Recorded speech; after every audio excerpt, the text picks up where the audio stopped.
I'm here with Heywood Turnipseed Jr. He's going to tell us a little bit about what makes him tick and what he thinks is funny in the Washington, D.C. area, and basically what brought him to comedy. Heywood, when I first came to D.C. actually, you were one of the first comics that I ran into. What was it like starting off in comedy in D.C.? What do you feel about the D.C. scene in comedy? D.C., man, it's battleground. Battleground for real? Battleground, yeah. It's like ground zero.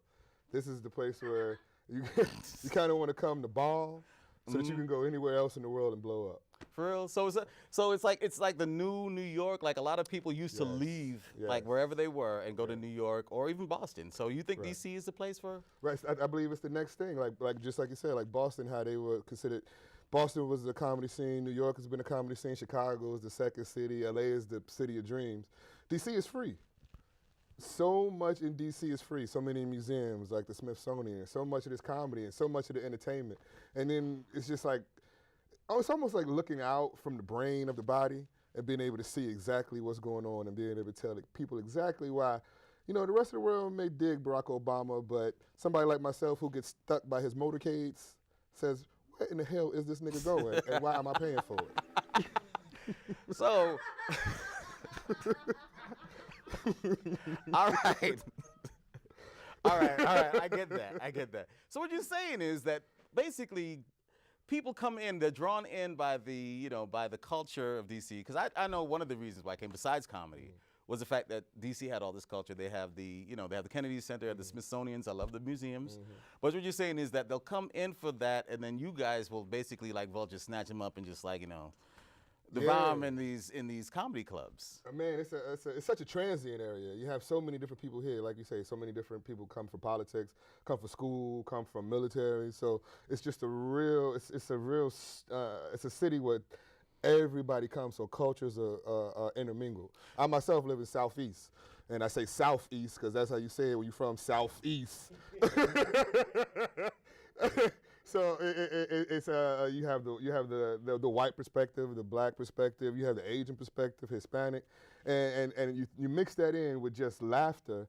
That's one of those things that tie us all together. We can all not just laugh at one another, but laugh at what's going on, laugh at why we're here, laugh at why we're not there. So what you're saying is like all these elements conflate to make DC exactly the district of comedy. All right, good. So what brought you to comedy? Man, I had a tragic childhood. Plus, my name is Heywood Turnipseed Jr.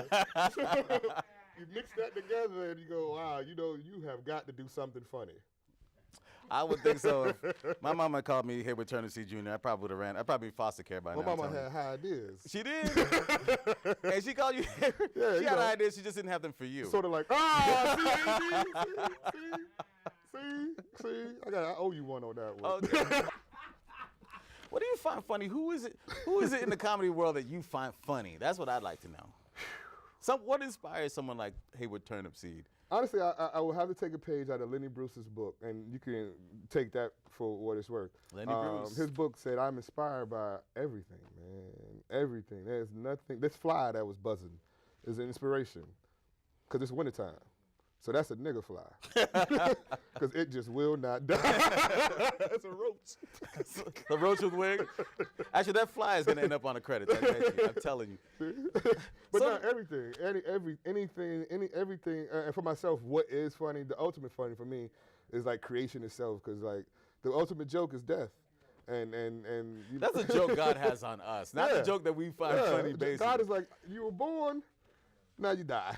Okay, that's good. Yeah. I'm not gonna laugh about it.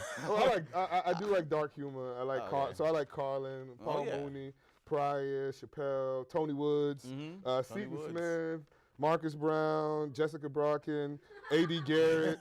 Well, I know I didn't inspire you because you were doing. Sorry, I hit the microphone. Yeah, you inspired me. I'm gonna wear a jacket just like that tomorrow.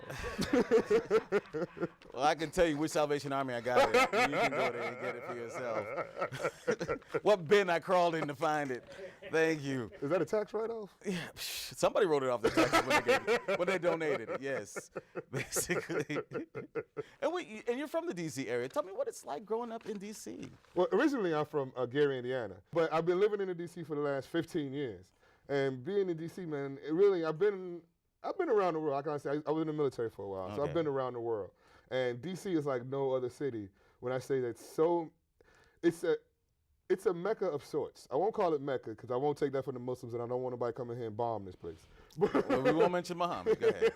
But it is a traveler's paradise. If you want to come and enjoy yourself and see what the scene is all about, just see some history.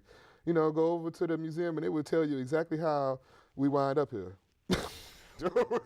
You seem to be inspired by your family life and your family. What was one of the funniest childhood moments that you remember? What are those things that, you know, like your mom said, your grandma said, your granddaddy and uncle, something like that? Like I said, it was a lot of tragedy, but that's funny to me. So it's not necessarily tragic. Like I got a gay uncle, right? Yeah. So the funniest thing that ever happened was when my gay uncle and my mama got into it, and they found out who's gonna be the bigger bitch. See, that's not funny to people, but it's funny. No, that was funny. I'm sorry. That was fun. That'd be funny to anybody. You really need to put that in you really need to put that in your act. Anyway, we're That's gonna come sad. back pretty soon, and we're gonna hear from you. We're gonna hear you do your set. Right on. And I would like to thank all you guys for joining us here on Laugh Whores. Hey, peace, Laugh Whores. Whore a lot.